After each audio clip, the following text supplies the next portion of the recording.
விருதுநகர் மாவட்டம் ராஜபாளையத்தில் நச்சாடை தவிர்த்தருளிய சுவாமி கோவிலில் உண்டியல் திருட்டை தடுக்க முயன்ற இரவு காவலர்கள் இருவர் வெட்டி கொலை செய்யப்பட்ட சம்பவம் பெரும் அதிர்ச்சியை ஏற்படுத்தியுள்ளது.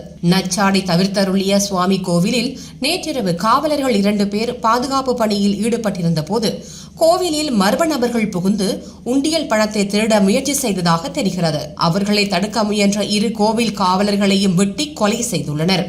உயிரிழந்தவர்கள் பேச்சமுத்து சங்கரபாண்டியன் என்பது தெரியவந்துள்ளது. கோவில் காவலாளிகளின் உடல் மீட்கப்பட்டு பிரேத பரிசோதனைக்காக விருதுநகர் அரசு மருத்துவமனைக்கு அனுப்பி வைக்கப்பட்டுள்ளது. கோவில் உண்டியல் சேதமாகி இருப்பதால் மர்ம நபர்கள் கொலை செய்துவிட்டு தப்பி ஓடியிருக்கலாம் என சந்தேகிக்கப்படுகிறது.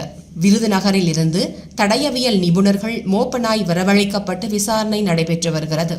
மேலும் சம்பவ இடத்தில் இருந்த சிசிடிவி காட்சிகளையும் போலீசார் கைப்பற்றி அக்கம் பக்கத்தில் உள்ளவர்களிடம் விசாரணை நடத்தி வருகின்றனர். இந்த கோவில் அறநிலையத்துறை கட்டுப்பாட்டில் உள்ளது என்பதும் குறிப்பிடத்தக்கது.